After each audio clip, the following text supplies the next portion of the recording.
नाज़रीन गिरामी अस्सलामु अलैकुम वरहमतुल्लाहि वबरकातुहू। मैं हूँ आपका मेज़बान अंसार अज़ीज़ नदवी और आप इस वक्त देख रहे हैं सुपर प्राइम टाइम।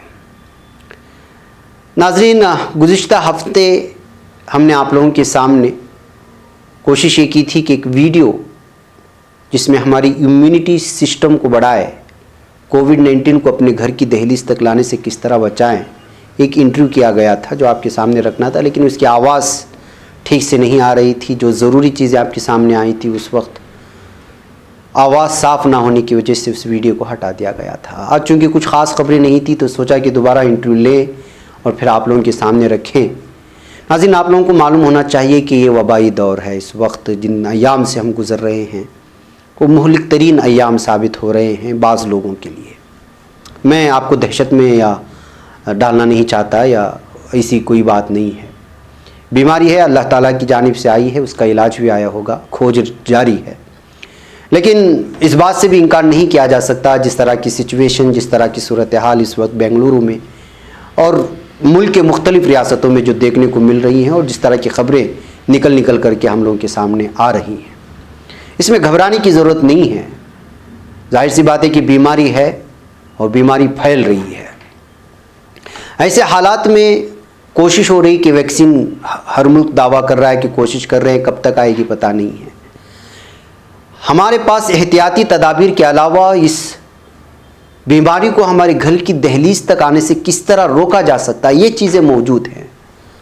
यूनानी दवा से हो या होम्योपैथी या आयुष, जिसको जो है सरकारी सतह पर जिसने जो है गाइडलाइन जारी की है कि किस तरह हम लोग अपने अंदर का दिफाई सिस्टम इन जरासीम से लड़ने का तैयार कर सकते हैं, वो सारी चीज़ें पेश की गई हैं। इस वजह से हमने भी कोशिश की और कोशिशें हो रही है इस वक्त बेंगलुरु में, बहुत सारे शहरों में, कि किसी भी तरह से इस बीमारी को बढ़ने ना दिया जाए। और चूँकि इस वक्त मौसम भी बदल रहा है, मानसून की आमद है और ये ऐसा मौसम होता है कि इसमें जो है बदलते मौसम की वजह से जो है हवा के बदलते मौसम की वजह से बुखार और नज़ला और ज़ुकाम की भी शिकायतें होने लगती हैं।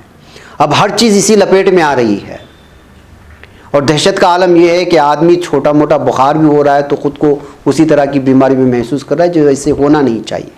इसलिए छोटी मोटी बीमारी के लिए हम खुद अपनी दवा शुरू कर सकते हैं, उस इम्यूनिटी सिस्टम को अपने बदन का बढ़ा सकते हैं और वो दिफाई सिस्टम मजबूत कर सकते हैं। उसके लिए डॉक्टर अफरोज़ फ़ातिमा से हमने इंटरव्यू लिया है। ये यूनानी फिजिशियन हैं, मैनेजिंग डायरेक्टर हैं Aafiya health care centre Govindpur Bengaluru की, और गुज़िश्ता 10 सालों से इस मैदान में इनको तजुर्बा है। हकीम अजमल ख़ान ग्लोबल अवार्ड है, आलमी सतह पर इनको 2017 में अवार्ड भी दिया गया है। इसके अलावा मुहसिन तिब अवार्ड मिला है इनको 2018 में। तो इस वजह से उनसे ये समझने की हमने कोशिश की है कि किस तरह हम घरेलू अशिया, जो चीज़ घर में मौजूद हैं, उसको जो है मिला करके एक दिफाई सिस्टम को मजबूत करने के लिए कोई भी दवा कहें या उसको जोशानदा कहें जो तैयार की जा सकते हैं, उन्होंने तफसीलात हम लोगों के सामने रखने की कोशिश की है। लिहाजा आइए सुनते हैं कि वो क्या कह रही हैं। आप ख़ुद भी सुने और दूसरों तक पहुंचाने की भी कोशिश करें और घर के हर फर्द को जो है इस वबाई मर्ज़ से, जो अभी मुब्तला नहीं हुए हैं या छोटा मोटा बुखार है, कि घबरा करके दहशत में आकर के कोई इस तरह का फ़ैसला ना लें। हम कोशिश करें कि जो है घर में रह कर के इस बीमारी का जो है दिफा करें और उससे जो है लड़ने की कोशिश करें। ये कुछ दिफाई सिस्टम को मजबूत करने की चीज़ें पेश की जा रही हैं, आप खुद भी देखें, दूसरों तक पहुँचाएँ। मुझे यहाँ पर इजाज़त। अस्सलामु अलैकुम रहमतुल्लाहि व बरकातुहू। सबसे पहले कोरोना की जो है कर्नाटक में और आलम भर में क्या हालात हैं, मुख्तसर उसका तारुफ हो, उसके बाद हम लोग आगे बढ़ते हैं इंशाअल्लाह। जी, अभी हम लोग देखने को कोविड-19 ये आजकल का सबसे अहम मुद्दा बन गया है बात करने का। जी, तो सबसे पहली बात तो मैं यहाँ ये बोलूँगी कि कोविड से पैनिक होने की ज़रूरत नहीं है। जी, सही बात है। सिर्फ एहतियात करने की ज़रूरत है। जी जी जी। अक्सर हम लोग देख रहे हैं कि लोग थोड़ी भी सर्दी ज़ुकाम या बुखार आ रहा है तो एकदम से पैनिक कर जा रहे हैं। तो इस मसले में हम लोग ये बात कर सकते हैं यहाँ पे कि केसेस ज़रूरी नहीं कि अगर आपको खांसी, सर्दी या बुखार है तो आप कोविड पॉजिटिव हैं। तो वो एक अहम मुद्दा है जिसे आपको अपनी एहतियात के साथ पूरे अपने नुस्खों के साथ, घरेलू नुस्खों के साथ भी आप उसको ठीक कर सकते हैं। मैं यहाँ पे आज बहुत ही अहम तरीन बात करने के लिए बैठी हूँ, बहुत अहम तरीन इन्फॉर्मेशन देने के लिए बैठी हूँ जी। एक तो ये कि जहाँ तक नंबर्स आ रहे हैं जो कोविड के केसेस हैं, उससे हमें ये देखने को मिल रहा है कि ऑलमोस्ट 50% जी जी रिकवरी हो रही है। जी जी। ओके, मसला वहाँ पे आ रहा है जहाँ पे कोमॉर्बिडिटीज़ इन्वॉल्व है। अच्छा।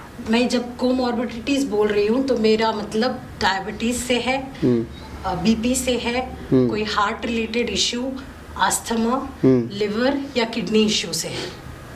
जिन लोगों को ये इश्यूज़ हैं उनमें ज़्यादातर केस सीवियर हो रहे हैं। जी, सही बात है। बट एक चीज़ समझने की ज़रूरत है कि जहाँ तक इंडियन पॉपुलेशन का सवाल है, ये जो 6 लाख या 6.5 लाख जो हमें आंकड़े बताए जा रहे हैं, ये ऑलमोस्ट 10 to 20% के अंडर आ रहे हैं। अच्छा। हमें उनका ख्याल करना ज़्यादा ज़रूरी है जो अभी तक इस पे इन्फेक्टेड नहीं है। जी जी। जो बाकी 80% पॉपुलेशन है, वो जो इन्फेक्टेड नहीं है, हमें उनका ख्याल करना ज़्यादा ज़रूरी है इस वक्त। जी जी। तो सबसे पहले तो मैं ये बोलूँगी, ये जो कोरोना का फर्स्ट केस इंडिया में आया था मार्च में, तभी आयुष मिनिस्ट्री ने एक एक्सपर्ट की टीम कॉल की थी, जिसमें सेंट्रल काउंसिल ऑफ यूनानी medicine, central council of Ayurvedic medicine and central council of homeopathy medicine involve था। अच्छा। इन लोगों की एक कमिटी ने मिलकर एक प्रोटोकॉल गाइडलाइन के तौर पे बोला है। उसमें कुछ चीज़ें बयान की हैं जो हम लोग घरेलू नुस्खों की तरह घर में इस्तेमाल करके अपने क़ुव्वत मुदब्बिराए बदन यानी क़ुव्वत मुदाफ़ियत, जिसे हम लोग बॉडी का डिफेंस मैकेनिज्म कहते हैं, इम्यूनिटी पावर कहते हैं, जो हमें बीमारी से लड़ने की ताकत और क़ुव्वत देता है, उस चीज़ को बढ़ा सकते हैं। जी जी जी। तो इंशाल्लाह उस मामले में हम लोग 3 चीज़ों पर गौर करेंगे। सबसे पहला है आयुष जोशंदा।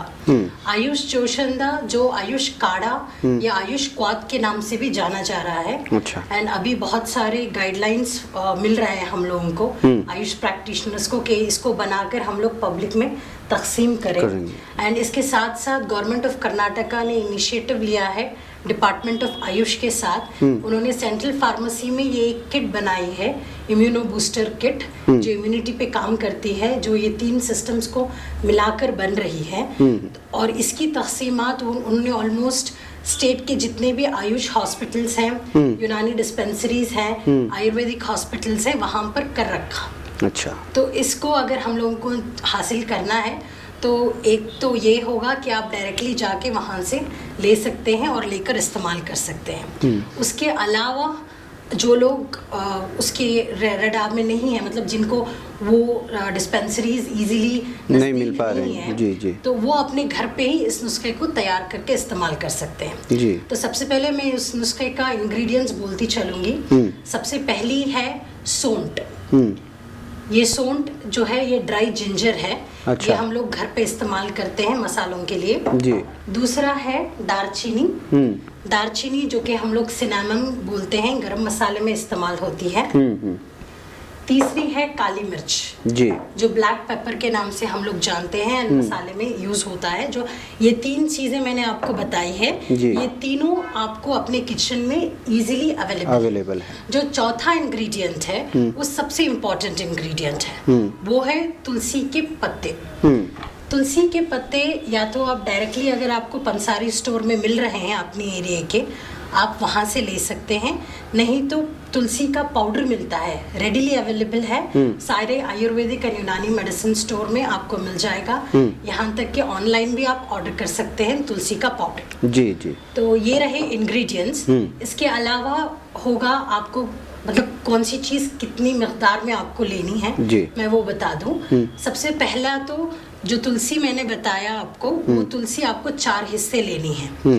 फिर सौंठ और दालचीनी 2 हिस्से लेने हैं, काली मिर्च सिर्फ 1 हिस्सा लेना है। तो एग्जाम्पल के तौर पे अगर मैं आपको एक प्रोपोर्शन दूं तो उससे ये होगा कि अगर आप 100 ग्राम्स तुलसी ले रहे हो और सौंठ और दालचीनी आपको 50 ग्राम्स लेनी पड़ेंगी, फिर काली मिर्च सिर्फ 25 ग्राम्स। अच्छा। इन सब का पाउडर बना के आपको एक ग्लास कंटेनर में स्टोर करके रखना है। एंड इसका डोसेज होगा 1/4 स्पून, जो 1/4 चम्मच। ओके, तो 1/4 चम्मच आप 150 मिली 150 ml वाटर में आप उसको डाल के 5 से 10 मिनट तक उसे बॉईल करोगे।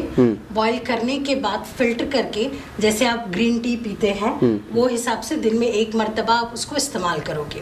अगर आपको इसमें और थोड़ा टेस्ट के लिए आप कुछ ऐड करना है तो आप शहद ऐड कर सकते हैं या गुड़ ऐड कर सकते हैं। अच्छा। दोनों बहुत मुफीद होंगे अगर इसके साथ आप इस्तेमाल करें। तो ये रहा पहला नुस्खा जो मैं आयुष जोशिंदा के नाम से मैंने आपको बताया। जी जी। दूसरा है अर्खे अजीब।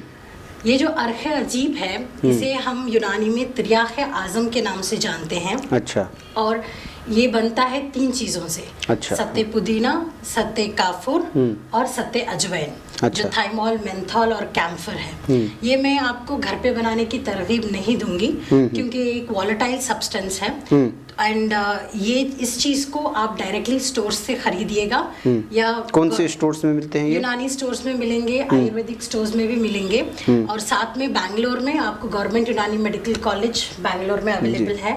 SGIM आयुर्वेदिक हॉस्पिटल जहाँ पे यूनानी डिस्पेंसरी है वहाँ पे अवेलेबल है। नेशनल इंस्टीट्यूट ऑफ यूनानी मेडिसिन जो कोटिगे पड़िया में है वहाँ पे आपको इजीली अवेलेबल है। अच्छा। इसके अलावा मेरे खुद के सेंटर में Aafiya health care centre Govindpur Bangalore में ये अवेलेबल है।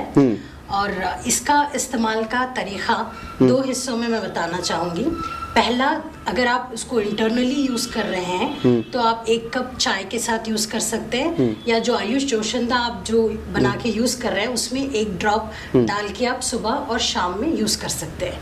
उसके अलावा इनहेलिंग के लिए मैं आपको बता दूं कि स्टीम इनहेलेशन में बहुत मुफीद है ये। इसको गर्म पानी में 2 से 3 खतरे आपको डालने हैं। डाल के सुबह में 15 मिनट, शाम में 15 मिनट आपको स्टीम लेना है। अच्छा। ओके। उसके अलावा हम देख रहे हैं कि आजकल हर कोई लाइक मास्क डाल के जाना का वो एक रेगुलेटरी अफेयर हो गया है। तो उसको हम लोग मास्क में 1 या 2 ड्रॉप अगर डाल के इस्तेमाल करेंगे तो हमारे लिए बहुत अच्छा है। वो जो सफोकेशन की जो प्रॉब्लम यूजुअली देखने को मिल रही है मास्क डालने के बाद, इंशाल्लाह उससे आराम मिलेगा। उसके अलावा टिश्यू पेपर में या कर्चीफ में भी आप डाल के उसको इस्तेमाल कर सकते हैं। जी जी जी जी। एंड तीसरी चीज़ ये है कि होम्योपैथी की काउंसिल की तरफ से आर्सेनिक एल्बम 30 यानी इस हिसाब के आपको टैबलेट्स मिल जाएंगे। ये यूजुअली होम्योपैथी क्लिनिक्स में अवेलेबल हैं या होम्योपैथी स्टोर से भी आप डायरेक्टली ले सकते हैं। इसका लेने का तरीका ये होगा, इसको आपको 3 दिन लेने हैं, सिर्फ महीने में 3 दिन। 6 गोली महीने में 3 दिन सिर्फ 1 दफ़ा इस्तेमाल करना है। फिर अगले महीने इसी डोज को आप रिपीट करेंगे। तो इन तमाम चीज़ों से क़ुव्वत मुदाफ़ात बढ़ेगी जी। यानी हम बीमारी को अंदर आने से रोक सकेंगे इंशाल्लाह। अच्छा, तो ये कोविड-19 का इलाज नहीं है, आने से बचाना है। सिर्फ आने से बचाव का तरीका बताया गया है जी। उस गाइडलाइन को इंशाल्लाह हम लोग फॉलो करते हुए चलेंगे तो बहुत देर तक हम लोग इस चीज़ से लड़ सकते हैं। जी। एंड दूसरी बात मैं और एक चीज़ ऐड करना चाहूँगी कि इन सब चीज़ों के अलावा हमें किन चीज़ों पर ध्यान देना है। जी। सबसे पहले तो मैं ये बोलूँगी कि आपका जो सराउंडिंग एरिया है, जो एनवायरनमेंट है, उसको क्लीन रखा कीजिए। जो हम लोग यूनानी में असबाब सित्ता ज़रूरिया बोलते हैं, तो उसमें सबसे पहला आता है एटमॉस्फेरिक एयर और एनवायरनमेंट। तो उसको पाक और साफ रखने के लिए, डिसइंफेक्टेंट रखने के लिए अब मैं आपको घर पे क्या करना है मैं वो बताती हूँ। घर पे तो लोबान सबके यहाँ होता ही है, ऊद जो बोलते हैं, उस ऊद को अगर आप बर्न करके डेली 10 to 15 मिनट्स अगर आप घर पे उसका फ्यूमिगेट करेंगे तो इंशाल्लाह वो एक डिसइंफेक्टेंट की तरह काम करेगा। जी। तो इंशाल्लाह आपकी जो मुखामाती हवा है वो पाक और साफ रहेगी। जी। उसके अलावा ये है आपको सर्द और तर चीज़ों से एहतियात करना है खाने में। ओके, तो ऐसी ज़्यादा फ्रिज की चीज़ें जो आप डायरेक्टली यूज़ करती हैं उनसे आप थोड़ा अवॉइड कर लीजिए। एंड दूसरी बात ये है कि वर्जिश करना बहुत ज़रूरी है, क्योंकि वर्जिश हमारे जिस्म में हरारत पैदा करता है। तो इस बीमारी का लड़ने का हमारे लिए एक औजार है कि हमारी जिस्मानी हरारत को हम लोग बाकी रखें। तो वो चीज़ तब कब होगी जब हरकत होगी, जब हरकत होगी तभी हरारत हो सकती है। तो अभी हम लोग देख रहे हैं कि लॉकडाउन में ऑलमोस्ट 2 से 3 महीनों तक हम लोग घर के अंदर ही हैं, कोई ज़्यादा हरकत नहीं कर रहे हैं। तो मैं ये बताऊंगी कि घर पे ही आप छोटी मोटी वर्जिश करके इस चीज़ को मेंटेन कर सकते हैं। उसके अलावा ये है कि आपको अपनी नींद का ख्याल बहुत ज़्यादा रखना है। 6 से 8 घंटे तक आपको अपनी नींद मुकम्मल तौर से पूरी करनी है, क्योंकि अगर आप अपनी नींद को पूरी नहीं कर रहे हैं तो अगले दिन आपको आपका डिफेंस मैकेनिज्म कमज़ोर हो जाएगा। नींद बहरहाल करती क्या है, नींद हमारी बॉडी को रिचार्ज करती है, ताकि हम लोग जो हमारा एनर्जी हम लोगों ने ज़ाया कर दिया है आज, उसको हम लोग रिचार्ज करके फिर कल इस्तेमाल में ला सकते हैं। तो ये समझना बहुत ज़रूरी है। 6 to 8 hours of sleep is compulsory. उसके अलावा ये करना है कि हमें ख़ब्ज़ की शिकायत अगर है तो हमारे डाइट में थोड़ा फाइबर को ऐड कर रही है। फाइबर यानी हम लोग कोई भी वेजिटेबल सलाद हम लोग यूज़ कर सकते हैं, या इसबगोल हम लोग यूज़ कर सकते हैं। तो इससे क्या होगा, जो जिस्म के अंदर की जो गंदगी है, जो टॉक्सिन सब्सटेंसेस है, डेली बेसिस पे वो खारिज हो जाएगा। तो उससे क़ुव्वत मुदाफ़ियत को बढ़ने में बहुत फ़ायदा होगा। एंड साथ साथ ये बहुत अहम चीज़ है कि आप पैनिक ना करें। अगर आप पैनिक करोगे तो आपका जो साइकोलॉजिकल बैलेंस है वो है ना ख़राब हो जाएगा। तब अगर आपको नॉर्मली मतलब अगर आपको सिम्टम्स नहीं भी हैं तो आपको लगेगा कि हाँ मुझ में सिम्टम्स हैं या मेरी सांस फूल रही है। तो इस चीज़ से हमें बचना है। तो इंशाल्लाह इन सब चीज़ों के साथ अगर इन नुस्ख़ाजात को अगर आप यूज़ करते हुए चलेंगे तो हम लोग इस चीज़ को काफ़ी हद तक रोक सकते हैं। इस जंग में इंशाल्लाह साथ में हम लोग इस चीज़ का मुकाबला कर सकते हैं इंशाल्लाह। इतना सारी तफसीलात आपने रख दी है। अभी लोगों को ये भी बताइए कि बेंगलुरु या इस तरह के जोन में अगर कोई आसानी से कांटेक्ट नंबर है जहाँ पे इस तरह के मुतासरीन लोग जो घबरा रहे हैं वो जो है रब्ता करके ले सकते हैं, कोई है इसमें? जी इंशाल्लाह हम लोगों ने एक हेल्पलाइन सेंटर का सेटअप स्टार्ट किया है, जिसमें हम लोग हेल्पलाइन नंबर दे रहे हैं। तो उस नंबर पे अगर आपको इन नुस्ख़ाजात को लेकर कोई भी डाउट है तो आप कॉल करके उस पर बात कर सकते हैं। एंड साथ ही साथ हम लोग जो 4 जोन्स के तहत हम लोगों ने डिवाइड किया है, जो north, south and east and west zone है बैंगलोर का, उसके हिसाब से हम लोग यूनानी प्रैक्टिशनर्स के क्लिनिक्स में इन चीज़ों को अवेलेबल करा रहे हैं। तो अगर आप कॉल करके अपने एरिया का नाम और अपनी जगह का लोकेशन बताएंगे तो इंशाल्लाह हम आपकी मदद करेंगे। हम बताएंगे कि आपको कहाँ पे जाके इस चीज़ को ईजीली ले सकते हैं। एंड अगर कोई भी क्वारीज हैं इससे रिलेटेड, डोज के रिलेटेड या इंग्रेडिएंट्स के रिलेटेड या किस हिसाब से बनाना है, अगर ऐसा कुछ भी है तो आप उस हेल्पलाइन नंबर पे कांटेक्ट कर सकते हैं। हेल्प नंबर क्या है? 08025442118। ठीक है। और 9845394255। एक और नंबर है 9740142118। हम तीनों नंबर इंशाल्लाह स्क्रीन पर भी दिखाएंगे आप लोगों के लिए आसानी के लिए। तो नाजरीन, ये सारी तफसीलात थी बेंगलुरु में बिलखुसूस इस वक्त जो है जिस तरह से ख़बरें आ रही है, जबकि पैनिक नहीं होना है, डराना नहीं है हम लोगों को, लेकिन एक दहशत का माहौल बनाया गया है। इस हकीकत से हम इनकार नहीं कर सकते, बिलखुसूस मीडिया के ज़रिए से और जिस तरह से सुर्खियाँ दी जा रही हैं, जबकि ज़मीनी सतह पर कुछ और है और मीडिया में देखेंगे तो कुछ और है। लोग मुझसे शिकायत करते हैं कि आप जो है कोरोना वायरस की जो है पूरी तफसीलात क्यों नहीं सुनाते, जिसकी हकीकत ही ना हो उसको क्या सुनाया जाए, जिसको हम यकीन ही नहीं करते हैं। तो ऐसे हालात में लोगों को डराना नहीं है, बल्कि पेशगी इक़दामात और एहतियाती इक़दामात करना हम लोगों के लिए ज़रूरी है, जैसे डॉक्टर साहिबा ने हम तमाम लोगों के सामने रखी हैं। तो कोशिश करें, अगर बेंगलुरु में आप लोग किसी भी तरह के महसूस हो रहा है कि जो है लगता है कि जो है हम इस तरह के शिकार हो रहे हैं, जबकि शिकार नहीं होते, मामूली सी बीमारी होती है, लेकिन इस वक्त क्या कहते हैं मैडम उसको, साइकोलॉजी इस कदर बनाई गई है कि जो है छोटी मोटी बीमारी को भी उसी में डाल करके आदमी जो है तस्वुर करने लगा है। तो इसकी जाहिर सी बात है कि उसके लिए छोटी मोटी दवाइयाँ होती हैं, और आजकल दवाइयाँ मिलना भी मुश्किल हो गया है, मेडिकल स्टोर भी बंद हैं, कहीं हैं तो जो है आपको बहुत सारे सवालात करने पड़ते हैं, जवाब देने पड़ते हैं, फ़ोन नंबर लिया जाता है, वो लोग भी एक किस्म का दहशत पैदा करता है। ऐसे में हम लोगों के लिए मैडम ने जो ये बनाया है, ये सारी चीज़ें अच्छी है कि पेशगी इक़दामात जो है मुसीबत को घर में आने से पहले ही रोक दिया जाए। आप लोग कोशिश करें कि इसको जो है नंबरात भी दिए गए हैं, और हम लोग इसको बहुत ज़्यादा फैलाएंगे भी इंशाल्लाह। इस वक्त जो है सोशल मीडिया के ज़रिए से मैडम की सारी बात को, और एक मीटिंग भी हो चुकी है सारे उलमा इकराम के साथ यहाँ हाल ही में, और इसके बाद भी और भी मीटिंग होंगी अइम्मा इकराम के साथ कि किस तरह हम जो है हम कौमी सतह पर इस चीज़ को जो है रोक सकते हैं। वो प्लानिंग चल रही है उलमा इकराम की सतह पर, मसाजिद की सतह पर, अलग अलग अंदाज में। देखते हैं क्या होते हैं। हम इजाज़त दें। अस्सलामु अलैकुम रहमतुल्लाहि व बरकातहू।